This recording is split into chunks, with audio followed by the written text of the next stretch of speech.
So now I am making the second video. मैं question मतलब last मैंने जो आपको स्टेटमेंट ऑफ पोजीशन सिखाया, नाउ अभी मैं चैप्टर में और आगे बढ़ता हूँ। Statement of activities as you guys can see over here, this is provided here by the statement of activity, that is basically अपना जो प्रॉफिट एंड लॉस अकाउंट है, that is covered up over here. Statement of activity में जो सबसे खास बात जो ध्यान रखनी है, मतलब इसमें income and expenses, revenue and expenses, important word है, expenses will be covered up. There are four parts, basically the four principal section we can say।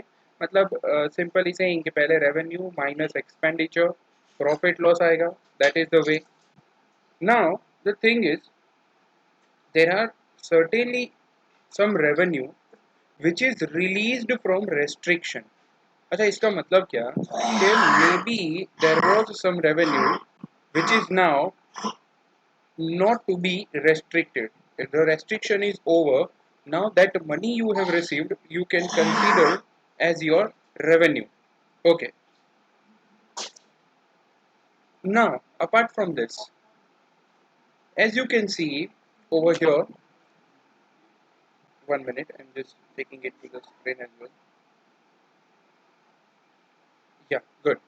Friends, revenues and gains, first part is there। चलो अभी हम समझते हैं कौन से part में क्या क्या इंक्लूडेड है। रेवेन्यू और गेन में इंक्लूडेड क्या होगा?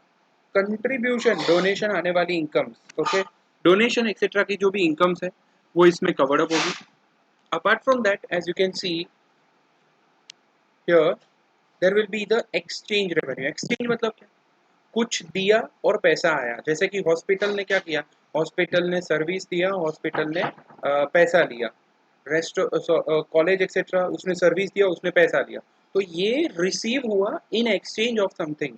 Okay, that is covered up here. Hope so clear है।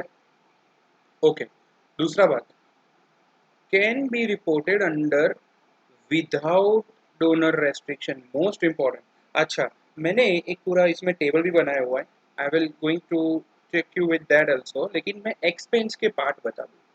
रेवेन्यू दो प्रकार की होती है, ओके, ऑब्वियसली होता क्या है, कंट्रीब्यूशन रेवेन्यू में क्या होता है, इसके अलावा की रेवेन्यू बताओ, जैसे आने वाला पैसा जो है, आया पैसा आया, कोई भी डोनेशन आया, उसे इन्वेस्ट कर दिया। अच्छा, डोनेशन को इन्वेस्ट किया तो उससे क्या हुआ, डोनेशन को इन्वेस्ट करके उससे जो इनकम आती है, इन्वेस्टमेंट की इनकम, एंड दूसरा इन्वेस्टमेंट की वैल्यू में चेंजेस होने से जो इनकम मिलती है, that is also covered up. Okay, अब यहाँ पर अलग अलग प्रकार की रेवेन्यूज तो देख ली हमने, लेकिन जो एक्सपेंस है उसे कौन से दो हेडिंग में लिखा जाता है? जैसे अगर हम नॉर्मल बैलेंस शीट या पीएनएल देखते हैं तो हेडिंग क्या होता है, अलग अलग एक्सपेंस के हेडिंग अपने आप होते हैं, लेकिन यहाँ अलग है। It can be reported by nature, by the function, और बाय बोथ ऑफ दैट, लेकिन वो एक सब हेडिंग है। इसके दो मेन हेडिंग जो है वो कौन से है, तो प्रोग्राम सर्विस, सपोर्ट सर्विस, ये दो प्रकार के एक्सपेंस माने जाएंगे। सपोर्ट सर्विस में भी दो है, management and general admin expenses and fund raising expenses. एक मिनट, ये बात बता दो, फंड रेजिंग कैसे होता है। कई बार ये लोग अपनी चैरिटी एक्टिविटीज को फुलफिल करने के लिए, ऐसे ऑर्गेनाइजेशन जो है वो कोई ना कोई कोई कैंप करते हैं या कोई चैरिटी एक्टिविटी करते हैं, वो पैसा कलेक्ट करने के लिए करते हैं, उसमें से जो डोनेशन है, पर वो एक्टिविटी करने का खर्चा लगता है। जैसे कि एक कैंप खड़ा किया, उसमें सबको हेल्थ के बारे में, हेल्थ के लिए सबको बुलाया, कोई छोटे मोटे चेकअप के लिए, पर उसमें उन्होंने फीस रखी थी, लेकिन साथ में क्या था कि फंड इकट्ठा, मतलब रेवेन्यू इकट्ठा करने के लिए, apart from that what they have done, they have also certain expenditure. भाई कैंप करने के लिए वो कैनोपी खड़ा करना पड़ेगा, उस दिन का वो थोड़ा जगह का भाड़ा लगेगा, वॉट एवर, तो ये खर्चा फंड रेजिंग का खर्चा हो जाएगा। तो ये था पार्ट टू। अब now another part, net asset released from restriction. एक खास बात बता दो, इसमें होगा क्या, नेट असेट विथ रेस्ट्रिक्शन में से ये माइनस होके इधर रेवेन्यू पे बन जाएगा। अब ऐसी ऐसी कई बार पैसे इनको मिलते हैं, वो ऐसे पैसे होते हैं जो इनको प्रोग्राम रेस्ट्रिक्शन को कंप्लीट करने पर इनको अब अपनी इनकम मान लेना है। मतलब पहले वो पैसा आया, एडवांस मनी डोनर ने दे दिया, डोनेशन देने वाले ने बोला कि ये काम करोगे, पर उन्होंने तब तक वो पैसा एडवांस मनी मान के रखा होगा, now it is released from the restriction.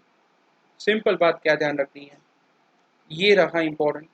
That what ever it may be हमेशा नेट असेट विथ रेस्ट्रिक्शन में से माइनस, क्योंकि जब तक रेस्ट्रिक्ट रखा था वो पैसा वो रेवेन्यू नहीं गिन सकते थे। अब वो रेवेन्यू अपनी खुद नहीं, ये खुद की रेवेन्यू मानी जाएगी, मतलब लायबिलिटी में से माइनस और क्रेडिट हो जाएगा इन द रेवेन्यू। ये बात ध्यान रखनी है, liability debit, revenue credit. Okay, last is net change in the net asset. अब सिंपल बताओ, नेट असेट चेंज मतलब क्या? Profit and loss. Very simple, profit and loss. मैं स्टेटमेंट ऑफ कैश फ्लो इसमें कंटिन्यू नहीं कर रहा हूँ, तो हमारे वर्ड फाइल के मुताबिक मैंने यहाँ पर नोट बनाया हुआ है, let me take it to that also.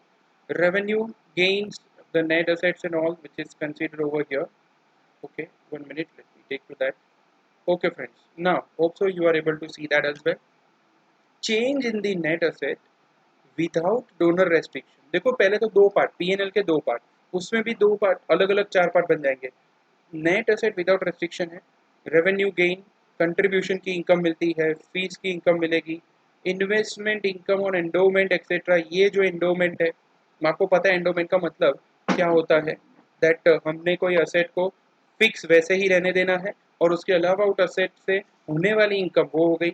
Investment और कोई है, लेकिन unrealize gain etcetera on the endowment और other investment, most important. Without donor restriction में अब जो रिलीज होके आया है, रेस्ट्रिक्शन से बाहर निकल के जो रेवेन्यू आई है वो ऐड हो गई।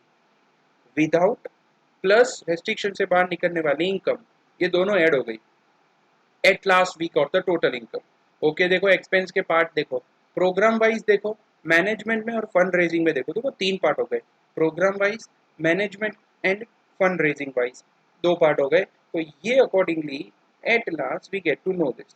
But change in the net asset, the profit with the donor restricted activities, ऐसी भी रेवेन्यूज होती है, लेकिन कुछ रेवेन्यूज यहाँ से कभी कभी निकल के ऊपर विदाउट डोनर रेस्ट्रिक्शन में भी जाएगी।